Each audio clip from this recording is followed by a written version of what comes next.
like, hey, we're live, which I will be going live here in like 5 seconds. Let's Do go. you have any last words? No. Should I? All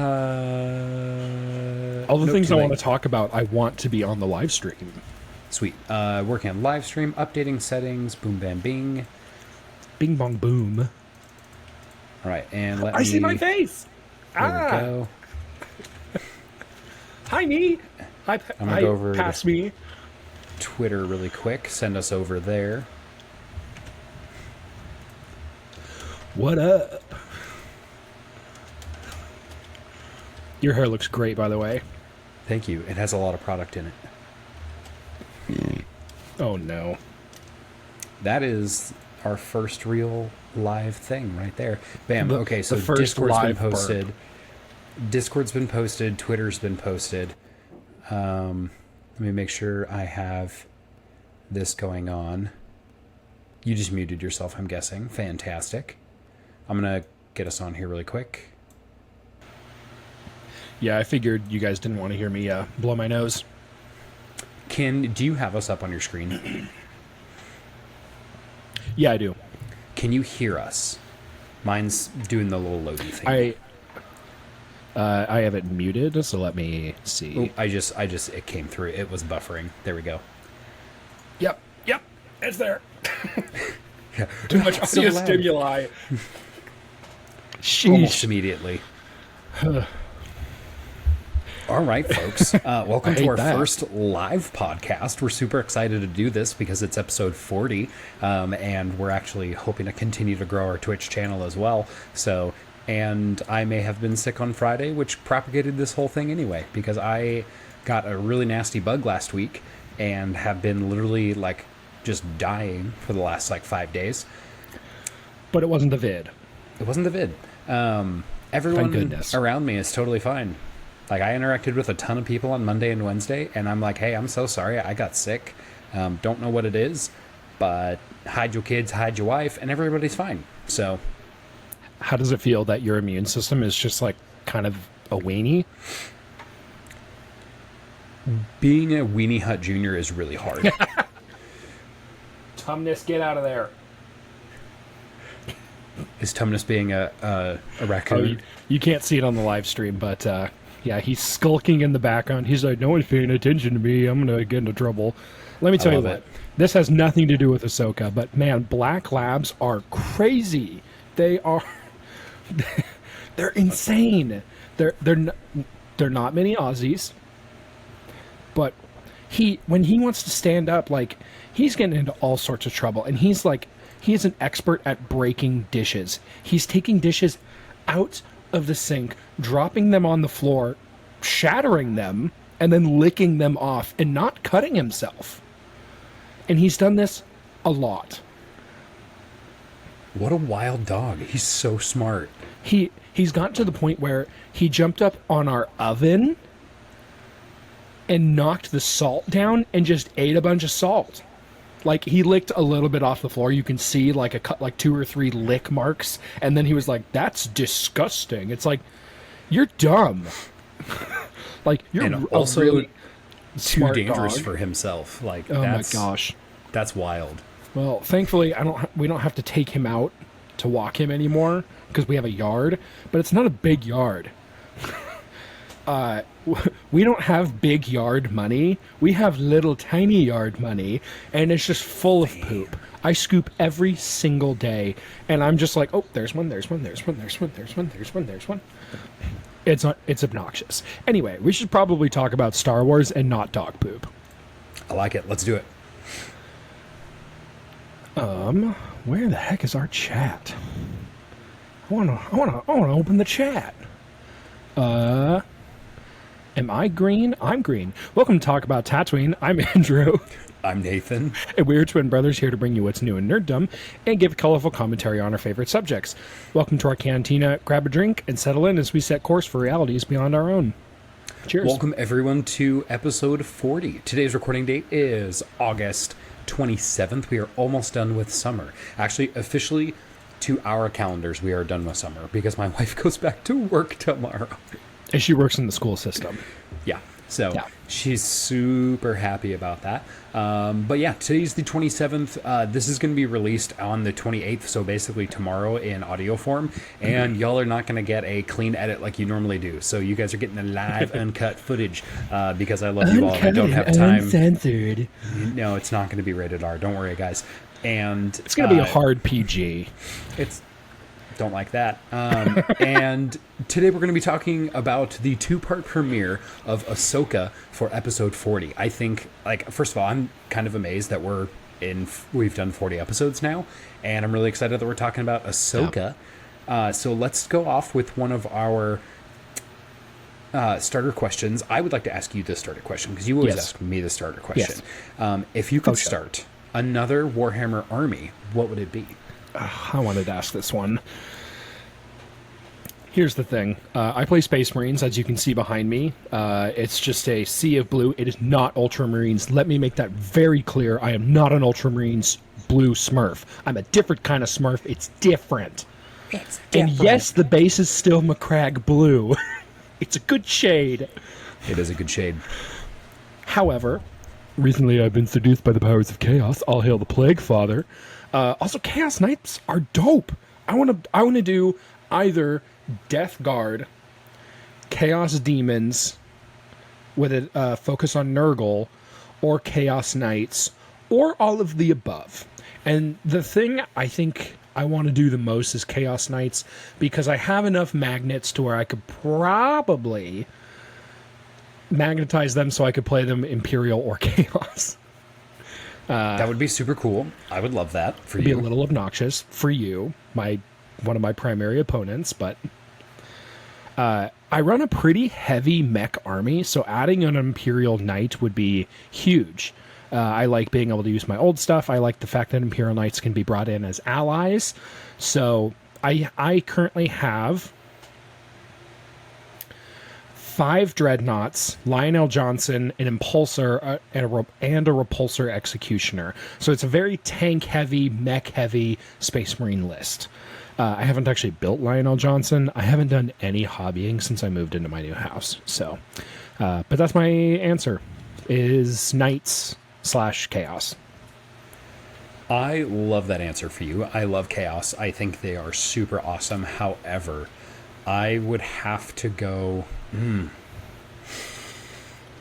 This is actually a really hard one because I feel really torn between a couple of different armies. Can I guess which ones? I think I know which ones you would like. I have... Here, let me fortify my mind really quick. I have 2 main answers that I would like to go with. Okay. Here are the 2 main armies I think you're thinking of. So this is live twin telepathy. I'm using my powers. Tau Votan. Wrong and wrong. Frick! Recently, I have been wanting to get into Imperial Guard. Oh, okay. My biggest hesitation with Imperial Guard is the model count. Because I'm running an Orc army right now, and the model count is killing me. Because there's so many. I have, like, behind me... my lamp right here, and on the base of the lamp is all of my finished minis. There's only like 10, and love that. And I've only finished like 10 out of like 100 models. But if I went Imperial Guard, I would want to go like a mechanized Imperial Guard. I want vehicles, I want tanks. I just want something that doesn't die almost immediately. If it wouldn't be that, it would be Chaos Knights, because I would love to just be able to put like 1 or 2 units on the field and just like not have to worry about like running like 17 different squads at the same time. The masculine urge to buy a legion of Astra Militarum tanks is so real. Yeah. I saw some Baneblade proxies on Etsy today, and I was like, oh, I really want to get some of these. And it was like $100. And so I was like, 100 is pretty reasonable. But I'm like, no, birthday's coming up in about like a few weeks, so I'm not allowed to buy any Warhammer. You are not allowed to buy anything. I'm on a Warhammer freeze until... Actually, kind of for the rest of the year, because our parents tend to buy gifts very, very early. So I'm not allowed to buy any Warhammer for the next foreseeable future. Unless it's something I have not told anybody I want. So, or if you want to buy something, let me know, because our family has a Discord and we talk about what we're going to buy each other. And I set it up in such a way that the person who we're talking about does not have access to that channel. It's very nice. It's very nice. It's extremely convenient. Instead of having like 10 Facebook threads open, we just have one Discord server, and we can confidently and confidentially share with the rest of the family what are we getting for that person. We don't have to be secretive with a million text chains. It's all in the same place. And to this day, no one has accidentally posted in the wrong channel. And that's pretty amazing, honestly. So with that, we're going to go into our spoiler warning, and just a quick thank you to all of everyone who's like watching currently. So biggest thing is to make sure you guys like and subscribe if you guys are seeing this on YouTube. If you guys are watching this on Twitch right now, please hit us with a follow. We need followers to hit the affiliate mark, and that would be awesome. We would love you forever if you did. And Thank you. Biggest thanks to our top patrons. Now, our Patreon has a lot of cool options and doodads and what sits and all that fun stuff. So basically, if you do sign up and you guys support us for as little as $5 a month, you guys can get access to our Discord server, which you do get lifetime access. We just did a giveaway where we gave away not one, not two, but 3 different lightsabers, a blue one, a green one, and a red one. Just they all kind of turned to be different colors, which was awesome. They were and make sure you guys mystery boxes. make sure you guys check our Instagram so you guys can see all of those. Those are really fun. And we're planning on doing more of those as well. We also have game servers as well. So if you're a Minecraft fan, we have a Minecraft realm, a TAT Prime realm, which if you see us going live on Twitch, that is the realm that we play on. So you guys can get access to that. Biggest thanks to our top patrons, Mike May, Isaac Young, and Luke Skywalker. Thank you guys so much from the bottom of our hearts. And with that, we're going to get into our spoiler warning. Today we are talking about episodes 1 and 2 of Ahsoka. So if you guys have not watched them, bail out now. It's literally in the title, Ahsoka better than Andor, exclamation point, episode 40 live, so it's very obvious we're talking about Ahsoka. So Yes. please bail out now. Hit the eject button if you guys have not seen it. But if you guys have and you'd like to join in the conversation, that's why we're doing this on Twitch, because this way you guys can actually post your comments live, and then we can react to them as well. And then we'll just throw that all up onto YouTube later. So it's going to be a very, very good time. Let's see. So, let's get into it. You've been warned. Now we're going to spoil some stuff. In a galaxy far, far away, we pick up with the disparate members of Phoenix Squadron, where they left off at the end of Star Wars Rebels. It's a little unclear how much time has passed. We haven't really gotten a firm idea, because from what I can tell, it's not right after Rebels, even though there's some literal scene recreations from the animation to live action. But we see Hera has risen to the rank of general. Ezra is still missing, and we don't know if he's alive. Ahsoka and Sabine are kind of at odds after the two split up at a failed attempt at Jedi training, leading many fans to wonder whether Sabine is Force sensitive. Zeb has yet to be seen on the Ahsoka show, but we know his path has led him to be a pilot in the New Republic Navy. And then finally, the memory of Kanan sits really heavy in our hearts as we see Sabine take up her mantle as a Mandalorian and a Jedi learner, and beat for beat mimics Kanan's hair cutting ceremony as a symbol of her determination to save Ezra and Phoenix Squadron, which is now what we're doing. Also, Chopper's fine. He's the same. His kill count is probably over 100,000 at this point. He's probably got so many. Yeah. We love Chopper.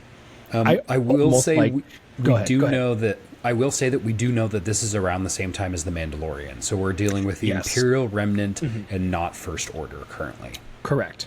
So we're in that time window of 10 to 20 years or something.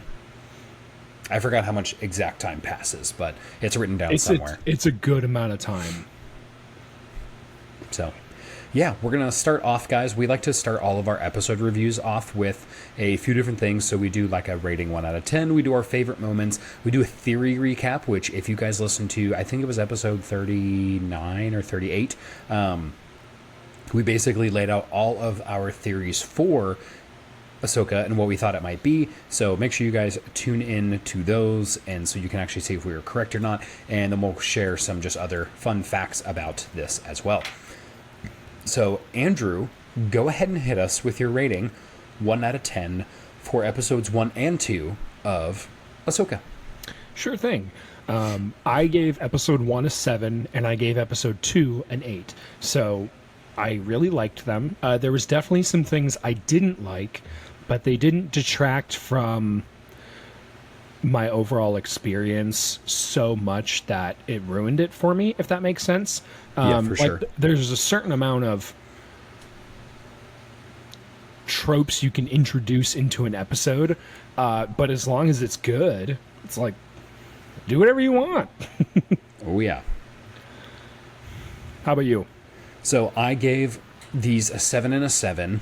Okay. And really, I will say there is a big disconnect between how hyped I was for Ahsoka than how hyped everyone else was, because the hype level was like off the chart for like everybody, which is awesome. I'm really excited. People are excited about Star Wars. I'm here for it.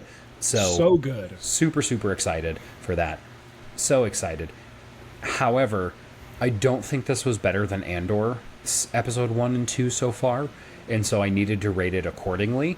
However, that being said, is with these episodes being about a 7 and 7, keep in mind I have watched these 2 times already. I have watched both episodes over already. Yep. I'm really enjoying them, but I'm also anticipating the story arc to ramp up. I'm anticipating this being part of the rising action to getting some really cool stuff done. Although I will not lie, I love some of the lore that they're putting down. Like, Yeah. I'm super, super excited about that so far. So yeah, 7 and a 7 so far. I really don't have that many qualms. I just think it's kind of slow. I saw a lot of fan feedback that everyone was very upset with how stoic Ahsoka is. And I think it's fair that she's stoic so far, because she's seen some stuff. Like, Sure. It's a protection mechanism. because she's you have to remember, she's a veteran of the Clone Wars and the Galactic Civil War at this point. Like, she has seen a lot of her friends die. She has a huge amount of responsibility as what was Fulcrum during the Galactic Civil War. She's seeing the Jedi Order potentially starting to regrow itself. She probably has mixed feelings about that. She never got to finish her training, and now she's expected to train someone else. Like, there's just a lot on her plate, and people are like, why is she not like the peppy little like Togruta she used to be? And I'm like, she's not. Like, she's a grown she's a grown ass woman now. So you have to take that into consideration, and I think I like what they're doing, and I'm hoping that they'll start with a kind of a hard outer exterior, and they'll crack that as we go through. So For sure. I really hope they do that. One of my criticisms, I would say I docked each of the episodes a point for kind of its pacing. It is a little slow. I wanted it to be faster. But I can understand how people who didn't watch Star Wars Rebels and maybe don't live in the lore as much as we do, that the pacing was probably a little better for them. I think once I became aware of the slow pacing, I was like, let's speed it up just a little bit. But yeah, I totally agree. That slow pacing, as long as it crescendos into that climax, I think we're going to be in a really good place. I did dock. I would have given episode 1 an 8, but I didn't like the star map. Visually appealing. The CGI is great on it. It's a fun little trinket. But I had a couple issues with it, because this is now a uniquely Star Wars trope, as someone has gone away to a different part of the galaxy, but good thing there's a map. it is becoming a trope now, isn't it? It totally is, because there was Luke Skywalker, Exegol, and now this map. Like, it's like, come on, guys. It's happened a couple times. It's happened a couple times, and I just wish they wouldn't do that anymore, which is a little frustrating, because the star map beats really match from what we saw in Knights of the Old Republic back in, like, what was that, 2002? Long time ago, over 20 years. A great story, a near perfect story. So it's, and that's where we see kind of this struggle between, like, has this been used too much already, or do we want to bring some of these old beats back while still keeping it fresh? Overall, I think Dave Filoni is killing it. Overall, the star map thing is a minor tweak. It's a minor thing. We don't give any show on this podcast a 10. So yeah, that's kind of out of the not yet. question. A 10 has not been given yet. Yeah, this is not IGN where they dish out 10s like it's nobody's business. We do not do that. That's fair. Let's get into some of our favorites of the episode. You have a lot written down here, and I have a lot written down in my head, which means I didn't prepare very well. Hey, Hit no us worries. with your favorite moments, please. So easily my favorite moments was from episode... I should say my favorite moment from episode 1 was, weirdly enough, when Sabine gets stabbed, because a lot of people, like, at first I was like, no, she's dead. And then I went back and, like, remembered, I was like, as I was going into episode 2, I watched the recap, I should say, I didn't go back. It showed me it. She gets stabbed off center to the right. Off center to the right, which means she could totally have survived that. So, like, a lot of people were immediately made, like, Qui-Gon memes, and they were like, Qui-Gon sitting as a Force ghost, like, what is this? This is like, garbage. Qui-Gon, why are you so weak? Everyone else gets stabbed in the stomach and you got nothing. Like, okay, well, who all gets stabbed or shot in the stomach and doesn't die? The Inquisitor lady, whose name I forgot, so sorry. Ming-Na Wen's character. She got real bad. She got, like, Fennec gut Shand. shot. Fennec Shand. And now Sabine. It's all women. Oh, no. Oh, no. Qui-Gon's not a woman. Oh, no. No. So she got stabbed basically through her liver, and that's... If we were to make a tier list of organs to be stabbed through, liver is S tier, because it regrows really, really fast. I didn't know that. Yeah, so you can transplant, you can, like, give people your liver, part of your liver, and then it's, like, used as liver transplants, and it essentially, if you're a match, you get a liver transplant. They basically cut off part of your liver, they give it to somebody else, and it regrows to the entire thing. It's actually a fairly, like, unique organ in that way. So the fact that she got stabbed through with a weapon that cauterizes so it didn't cause a lot of internal bleeding, and it didn't hit her spinal cord, means that most likely they had to repair a few ribs, regrow her liver, which in a universe where we have Bacta, totally survivable. Totally possible. Yeah. Totally possible. My brain was like, no, she's dead. They immediately wake up in episode 2 and you're like, well, she's not dead. She's like the main character. Yeah. And I was like, wait, no, she can't be dead right now. That would be ballsy for Disney to do.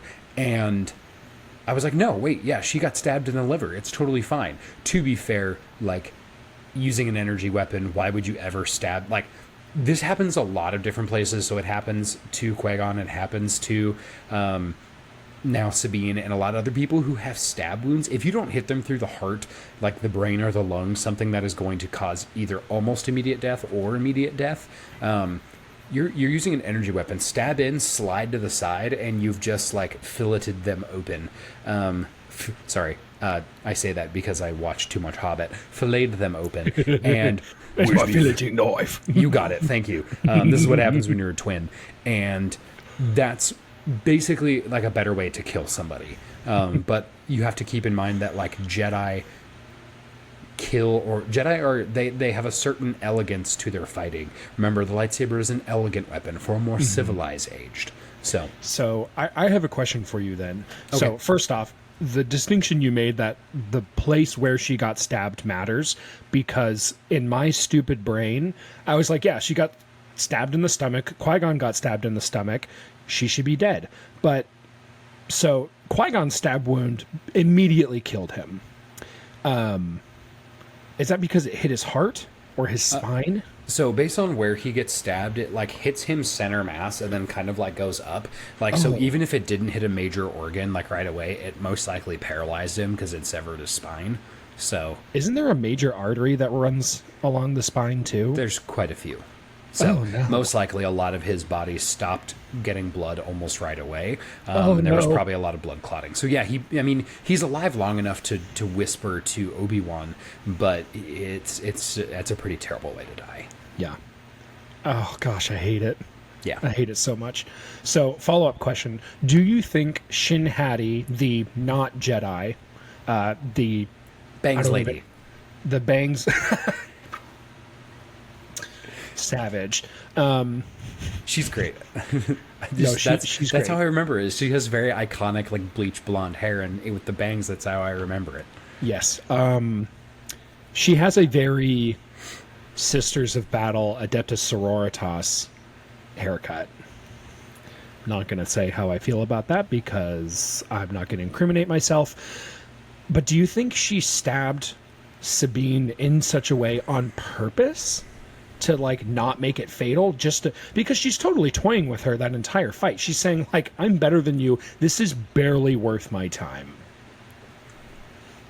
I think here's the thing. I think they needed Sabine to get stabbed, but I think they needed her to survive. Or she wanted to stab her in a way that was non-lethal enough that she could potentially die of her wound, because it's still a pretty like injurious wound. That's pretty bad. But I don't know if I have a good answer for that. That's fine. I'm like, That's fine. I think they just needed to. I think they needed a cliffhanger, and I think they did it in a way that is the most believable so far. And it could have been that she, because she was in a little bit of a rush there at the end. Like she needed to get away. She was toying with Sabine, if I remember correctly. She needed to like kind of skedaddle out of the scene. There was some urgency there, so it could have been a mistake as well. Yeah. Interesting point. What was your favorite parts of episodes 1 and 2? Episode 1, it is the self-destructing droid sequence. Because at first they're like, self-destruct, and they sit there for a couple seconds. She has time to run away, and I was like, this is stupid. Like, explode immediately, you dummies. What's going on? And then she keeps running for kind of a long time, and I go, what's happening? What's happening? And My then they thoughts explode. exactly. And then My they thoughts explode. exactly. I turned to my wife. I was like, what kind of grenades were those? That was awesome. She like barely makes it. I was like, oh my gosh. Because I assumed they were thermal detonators. Those were like tactical nuclear warheads. That's probably exactly what they were, is some sort of proton bomb. Yeah. I was like, oh, that is insane. That is crazy. That was Very my cool. episode 1. I really liked it. Honestly, all the combat is awesome. It's been really good so far. They do such a good job of showing how powerful Ahsoka is, because when she's fighting Marok, I think is what his name is. Yeah, I think The so. Inquisitor, the leftover Inquisitor, essentially, who's, my guess, that's totally Galen Merrick. I totally subscribe to that fan theory. I'm getting off track. Who's that but- again? Remind me. Jog my memory, please. Star Killer. Thank you. Because Sam Witwer is in the credits for Ahsoka. I know! What did you say? I need it! I need it! So, Sam Witwer, if you guys don't know, he has played so many characters. He has played the brother from the Gods of Mortis arc. He has played Darth frickin' Maul. He has played Star Killer, and I'm sure he's done probably a lot of other different, like, more minor voice acting roles. But he killed it as Maul, killed it as Star Killer. What's his last name again? Sam Witwer, Witwer. Also, I love that he looks exactly like Starkiller in the video game. They were basically like, hey, you're a handsome dude. We're going to put you in the video game.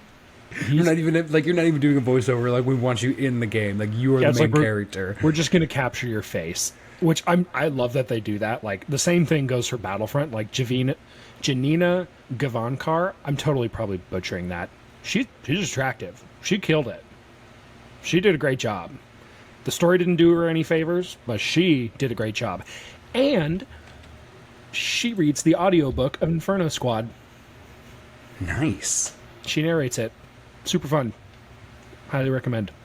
Which we talk a lot about in our Discord book club, which you get access to via our Patreon. Plugged. Got him. Let's talk about some theory. So we laid down some theory, some real nice theory. I basically gave everyone mine was, I had an easy, a medium, and a hard, kind of like the predictability of what I thought, how easily these things would happen. My first theory, which is my easy level, they found Ezra. Yep, cool. I'm like, I don't think they're going to go through this series and not find Ezra. I think that's just like a nail on the head. Yes. So that would be awkward if they didn't. Yeah, they find Thrawn, but not Ezra. Although that would be a little bit of a twist and it would be fun. I liked my expectations being subverted. My medium level one is, I think Ezra learns about some new Force powers. Oh, that'd be so cool. So I think wherever he's at, along the Peridian Way, is it Peridian Way? Peridian which is Way. not the beacon of Meridia, which is a Skyrim thing. Yes. And then my least likely prediction, my level 3 prediction, is Zeb dies, specifically because Thrawn kills Zeb. I don't even want to... I don't even like talking about it. That would make me so sad. Zeb is awesome. He's so cool. Everything about... Like, he's like a hairless Wookiee without being like this abomination, you know? He's pretty awesome. Which I think they're going to use that and pull at the audience heartstrings. I think they're going to do him dirty at the end. That would really, really hurt me. Yeah, it would hurt everybody. Let's see. So here were my theories. I don't think any of mine... Actually, no. I'm pretty confident some of mine have been discounted. Although it didn't totally sync my notes, which is a little unfortunate. It's all right. So I said Sabine will die. This is in a previous episode. I'm guessing Sabine will die. I'm guessing Chopper will die. I'm guessing Thrawn will live. I'm guessing the Star Forge, or something similar to, like very similar to, the Star Forge from Knights of the Old Republic 1 will be in this. I think they go to a different galaxy. They discover the weird reptile people, maybe. And they find the Star Forge, and Thrawn is creating a new katana fleet from that Star Forge, maybe. I also said they would find the katana fleet, like the actual katana fleet, not just one he makes. The original katana fleet, if you guys aren't aware, it is a Legends fleet where all of like several hundred Clone Wars era dreadnoughts get slaved together, meaning if one lead dreadnought like jumps into hyperspace, the rest of them will automatically follow it, so you don't have to do the same calculation 200 times. You only have to do the calculation one time. Saves a lot of computing power, right? And what happened is that in the Clone Wars there was some sort of like sickness that broke out amongst Katana Fleet, or which is also called the Dark Force, and like all the people die, and they make like a random jump into hyperspace as like the captain descends into madness or something, and then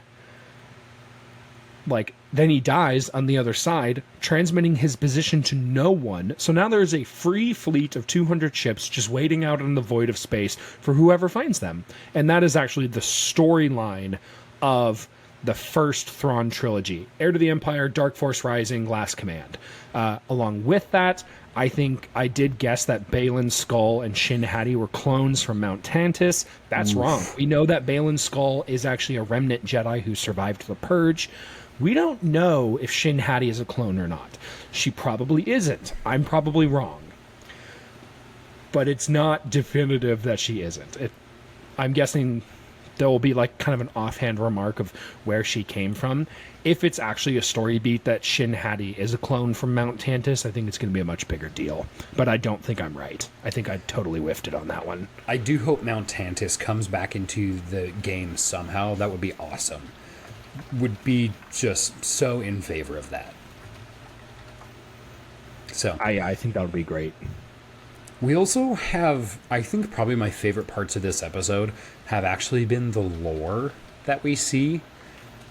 And there's kind of a lot, especially in episode 2. Episode 1 doesn't really do a ton, but episode 1 doesn't do a ton, but episode 2 has some lore in it because there's lots of name drops and There's lots of dots being connected. Yeah, you have tons of lore here, which I'm glad you went into the detail that you did, because I would have just mentioned like one little thing, be like, oh, this guy is a character from this game, blah, blah, blah. And I would have been done. You did an excellent job. Please tell us about the Eye of Sion. So the Eye of Sion is the ship that they are basically going to be traveling on. We're really, really excited to see this. This ship is going to take our antagonists, Balin Skoll, Shin Hati, and Morgan Elsbeth to the Peridia galaxy via the Peridian Way. The name of the ship is really what I want to get into here, and because Sion is the name of an ancient Sith Lord, and I think this is directly related to Darth Sion because Morgan Elsbeth is a Night Sister, so she's familiar with the history of the dark side. She's also so cool that she's a Night Sister. That is chef's kiss. It's really, really nice. So, super excited about that. If you guys don't know who Darth Sion is, he is a Legends Sith Lord who basically was the embodiment of pain and hate. Darth Sion experienced many deaths, but was actually sustained by the power of the dark side, literally holding his body back together. So he would die in combat literally just to get back up. Sion started on using the path of the dark side as a marauder. Now, back in the Sith Empire, there were different classes of Sith adept. You could be somebody that specialized in more Sith sorcery and stealth, which would be a Sith assassin. You had your Sith marauders, which basically they would have 2 lightsabers usually. They were adept at basically close combat, lightsaber combat. They're barbarians. They were barbarians. They would basically go into a red rage filled by the dark side, and that's what Sion was. So he was really, really good at killing Jedi, and he actually studied under originally Exar Kun, which is a really I want to go down that hole, but I don't think we have enough time.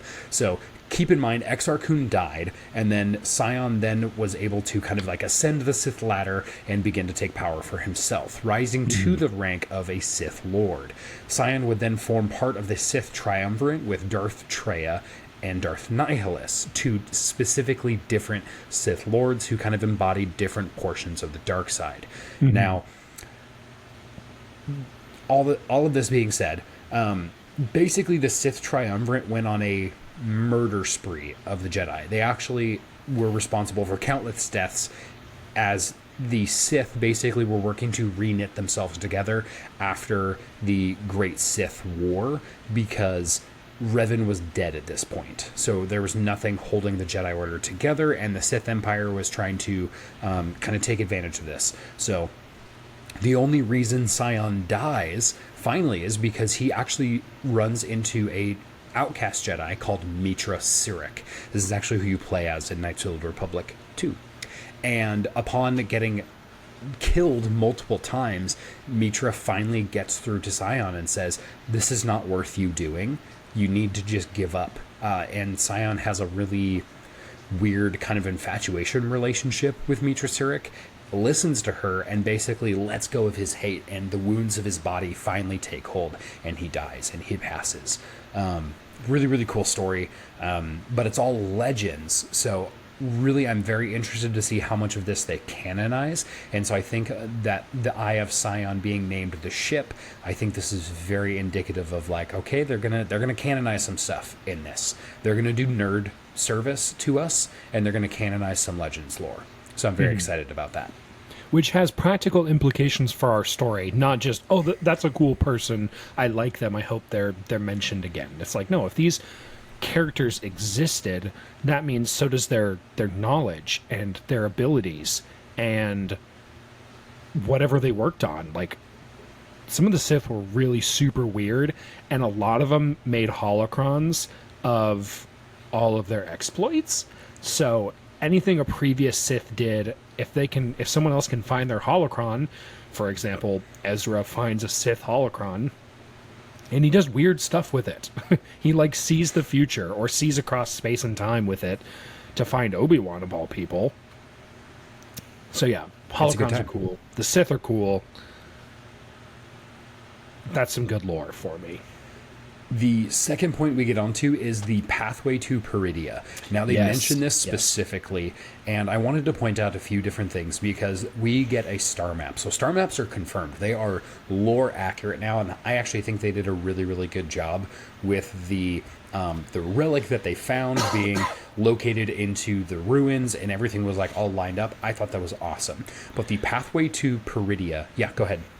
I'm signaling that I want to loop back to star maps when you're done with the path to Peridia. Sweet. What I was saying was the pathway to Peridia is the link from where we see the local cluster basically be connected to a distant galaxy. On the map, we see the representations of Purgil also surrounding the new galaxy as well. So this pathway to Peridia, and I don't know if you caught the same route in Peridia and Purgil. So these are obviously related. And so I think whoever named and where a lot of these legends came from, they kind of knew that the Purgil were instinctively related to Peridia, potentially because Purgil are from Peridia, is kind of my understanding, or they're linked in quite a bit. But it's rumored in Jedi legends to be a path set down between galaxies, and it's known in legends that basically they're making a lot of assumptions that we as listeners are filling in here, and the lore is that the Purgil know how to travel this path. So if they found this path, which is known via legends, that is why there's a map existing. It's not just Ezra left a map behind, because he didn't leave a map behind. However, legends suggest of a map used by Purgil to go from one galaxy to the next. And if you have that representation, you have a map, right? So Ezra did not my impression, my headcanon is that Ezra did not specifically leave a map behind for everyone to follow. It's just he took the Purgil, and the Purgil follow the pathway to Peridia, which has been at one point explored and is now set down in legends, or old Jedi legends, according to the characters in the show. So, and because of Morgan Elsbeth's Night Sister heritage, she knows at least of the map, or where the map is hidden, because the Night Sisters found it. That's a Night Sister site. Yeah. So one of the things I actually wanted to talk about, I don't know if you noticed, but there were multiple instances of the Trinity symbol on a lot of the architecture. The map itself, the orb, had lots of like Trinity symbols on it. I did notice that, yes. Which also calling the giant hyperspace ring the Eye of Sion, and their trio of Sith is called the Triumvirate. So it's like, what is he leading at? Why are we getting this symbolism? So I don't really have any theories for it, but I was going to say, so you potentially think that this is a Sith related path. I was thinking this is a path related to the father, son, and daughter from Mortis. Basically the Scions of the Force, potentially. Except that's S-C-I-O-N, isn't it? Yeah, not different Scion. You're right. So I won't get too ahead of myself. But the Trinity symbols immediately made me think of the forces of Mortis. So that's where my brain went right away. Which are the brainchild of Dave Filoni, so it would kind of make sense that he's like, hey, everyone loved my stuff so much. Why don't we just write more about it? Well, when you're in charge of your own show, you can do whatever you want. Do you have any other lore you'd like to add before we go into our last section and then news? I do not. Gotcha. So, with that, hit us with your least favorite part of the episodes so far, episodes 1 and 2. Yeah, I kind of talked about it a little bit, and really it was the pacing, specifically between some of that tension between Sabine and Ahsoka. I'm kind of like, I've been anticipating this for so long that I'm like, just get to the point. I want to know. So it could just be like my impatience. I can't like relax and just like be along for the ride, because the second time I watched it, I didn't really feel that way. The first time I was like absorbing every single detail with so much scrutiny that it almost kind of ruined it for me. And actually my second watch through was a little bit better because, like, I don't know, my butthole was less tight, you know? It's like I got just relax. I think that did subvert a lot of expectations, and the fact that I was not expecting to come into the series with there being tension between Sabine and Ahsoka. That was a huge surprise. Yeah. I would say my least favorite part's pretty similar. You kind of mentioned it earlier, was actually the pacing was a little bit slow. And I mentioned this earlier, but I kind of feel bad for Star Wars Andor. I feel like it didn't get the hype it deserved, and I think people are responding more positively to Ahsoka than they did to Andor. But I think Andor episode 1 and 2 I think Andor started better. So we'll see. Again, we're working through the progression and the narrative arc so far, but like I think it's kind of unfair that Ahsoka got way more hype. But to be fair, and we've said this before, and we've heard this from people, is I shouldn't say I've said this because I was really excited for Andor, but Andor was the series a lot of people never asked for, because people were like, hey, Rogue One's a really good movie. That's awesome. No one asked for a spinoff of an anthology. Like, no one asked for that, which I think is really accurate. I don't think anyone truly did, and then it blew everyone's minds because it was so freaking good. Yeah. Well, and I think people felt like they were ready to diss on Andor, but people do not feel that way about Ahsoka. They're like, no, everyone loves Ahsoka. She's like, probably one of the most beloved characters in Star Wars. Like, ever. I'm a real boy. Thank goodness we're live. We're keeping that in. Crap. But really, like, people were, like, I think hated on Andor pretty hard. I really liked the character of Cassian Andor, so when it was announced, I did get a lot of that feedback, like, nobody really asked for this. This isn't what the fans want. And then it ended up slapping. So it's like, let's all just relax. Like, we all got mad when The Force Awakens was just A New Hope 2.0. So don't get mad when they give us new stuff. Let's just be happy and grateful, which is totally hypocritical because I'm not always a happy, grateful person. Sometimes I'm salty and mean. What? But anyway, yeah. Ahsoka is... It was a little bit...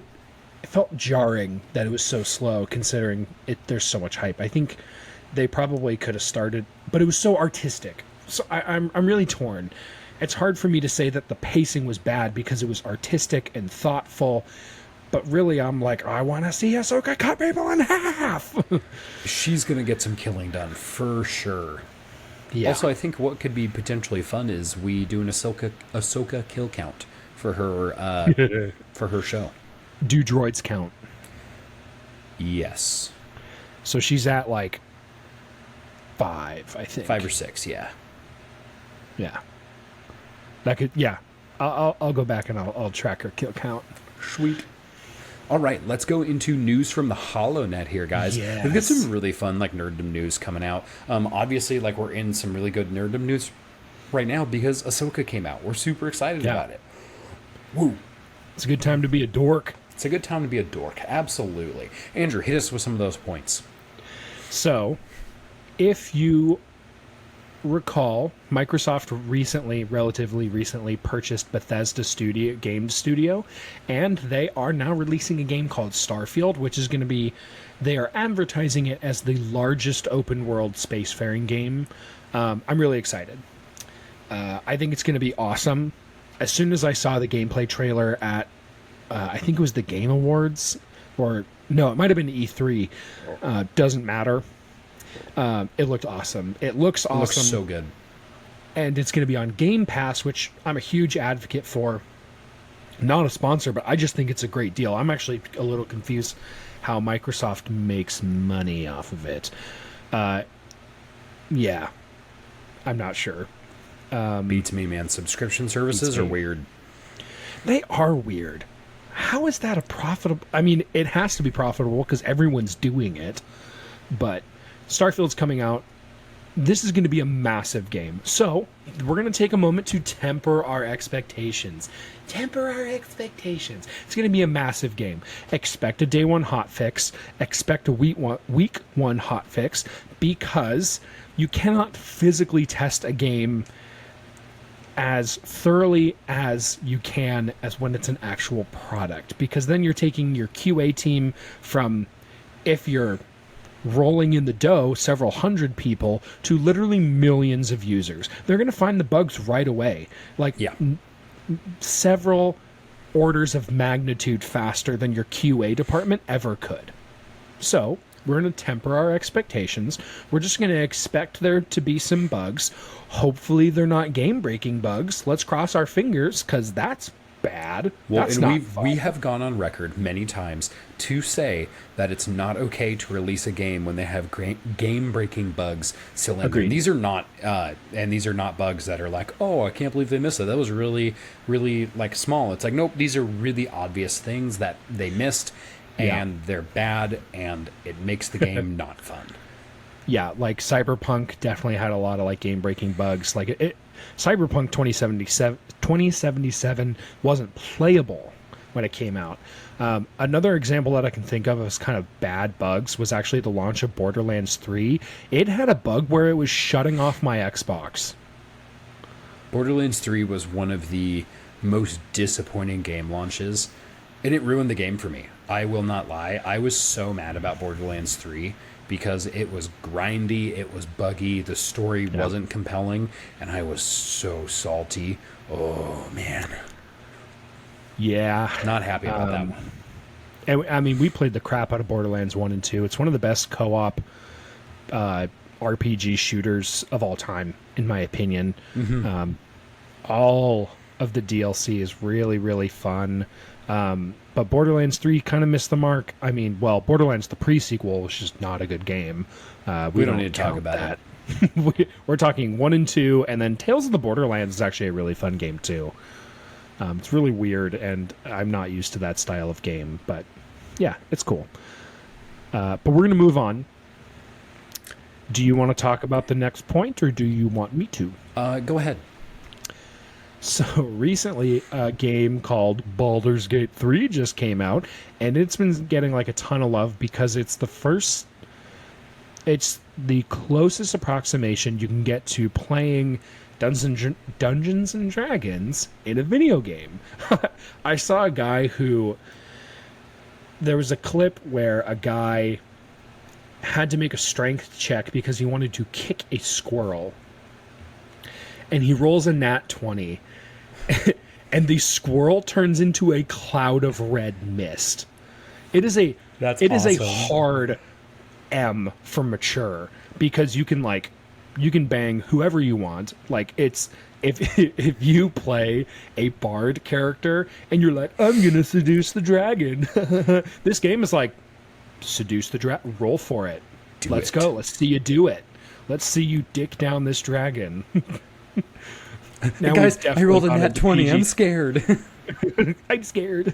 Or roll a nat 1. It's like, you die. Or you roll just high enough where you succeed, but not well, so you're now a bottom. Yeah, it's not good. The dragon has decided to take your genitalia, remove it from your body, and wear it as a trophy around their neck. You survived the encounter because your constitution is high enough, but your whole party saw.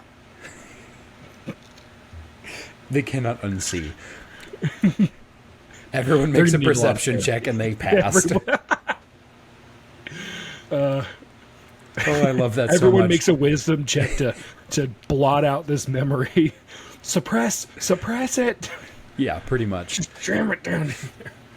Okay, but yeah, Baldur's Gate 3 looks really, really fun. It's not out on console yet, and it looks like you need a pretty powerful PC to run it. Sorry, Nathan. Yeah, You're right. that's a bummer. Sucks to suck for you, I guess. Join our Patreon because Nathan's PC needs an upgrade. Oh my gosh, it sucks so hard. It's so bad. It does a good job with the hardware that it has. Yeah, it's the heater that keeps my room warm right now. Oh my gosh. Yeah, it's pretty crazy. Sheesh. Anyways, we also have some news coming out from Quantic Dream. They've kind of been launching some new games recently, which is really, really good. Now, we are fairly skeptical here because we are excited about Star Wars Eclipse. If you guys remember a very, very, very long time ago, I think it was like pre-episode 10, we talked about Star Wars video games. We were super excited that were coming out hopefully in the future, and Star Wars Eclipse was one of the ones we're super happy to hear. So yeah, we're hoping that with the release of some new games, Quantic Dream is going to be paying attention to Star Wars Eclipse. Andrew, you have a note in here that says, looking at their job openings, so you've been doing some sleuthing. You couldn't read between the lines, but you wanted to see what they were up to. So yeah, I couldn't really tell if they've kind of geared things up as far as like looking at where they're going to be for Star Wars development. Just to go through their games just really quickly. Star Wars Eclipse is on the front page of their website, so they are still like, hey, we are working on it. We haven't heard a single peep on this since we got that amazing trailer. We're not even clear if it's probably not even gameplay. It's just a cinematic trailer. We don't know. Since then, they've actually released one game called Under the Waves. They've also done a bunch of stuff with Detroit Become Human, importing it and upgrading it. That was a really well-received game that came out for the PlayStation. I never played it. I don't have a PlayStation. That hopefully will change one day. But they're also working on a game called Lisfanga, the Time Shift Warrior. It doesn't look like a AAA game. Not to say that it doesn't look pretty, but it kind of looks more like a turn-based game. Yeah, it's not going to be... I just don't think it's going to be AAA. It's coming out on Steam and Epic. It's coming out in early 2024. So that's technically still in development, but they're kind of wrapping up on it right now. And then another game that's actually coming out in early 2024 is Dustborn. It very much has a Borderlands style feel to it. It doesn't have the same cell shading. It does have a very comic booky art style. I have no idea what this game is about. But that's another one that is going to be on all systems except Switch. Sucks to suck. But that, that's in development as well. So they're working on a lot of stuff. So it's unclear as to whether or not Star Wars Eclipse is really getting any attention whatsoever. If I were to put my finger on it, I would say no, it's not. Quantic Dream recently moved into a new studio as well. So with the logistical things that are happening with them moving studios, they moved to a nicer one, by the way. They seem to be doing very well for themselves. Sweet. And the development and release of 3 games right now, it hurts my heart, but I think the estimates of Star Wars Eclipse coming in 2026 or later are probably more accurate than not. That's a kind of a bummer, but it is what it is. So I'm like, that's 3 years away. I could get into a lot of car accidents by then, That's fair. I will hopefully have a new PC by then, so it's fine by me. Yeah, I hope so. I hope I have a new PC by then. Yeah. Anyway, we have one more piece of news from the HoloNet on our list today. Nathan, please talk about this one. Space Marine 2 got some gameplay footage released. Yes! And it was good. It wasn't just like, hey, this is like, it's just like an overview with like music. It's like, it's actually a person walking you through some of the gameplay. And it's so good looking. They talk you through some of the health mechanics, the armor mechanics, different weapon features, fighting the Tyranids. They only go through a few different baddies, but they're like, hey, by the way, there's like 18 models of Tyranids on the tabletop, so let's see how creative they're going to get. But really, they only see Gaunts and Termagants and maybe like 1 or 2 others, but it's really centering around the fact that the Imperium is at war with the Tyranids right now, High Fleet Leviathan, and this is like it is current to the story that is happening, and I'm super excited about that. That being said, they better not delay this game, because I'm going to be really upset if it gets delayed, because it looks awesome. And we've talked about this, but it has 3-player co-op, and we're super excited to get our little gang of 3 together and play this, and ideally get some streaming done on this as well. Yes. So it's going to be awesome. It is supposed to come out at the end of this year. If we see it move over into 2024, honestly, I'm going to be really sad. Again, I know we just talked about, like, you're not supposed to release a game if it's not done, but I want it. Just give it to me. I want it. Give it to me. Pretty please. Love that. Please. All right, guys, we are sitting at just over the hour mark right now, so thank you guys so much for watching.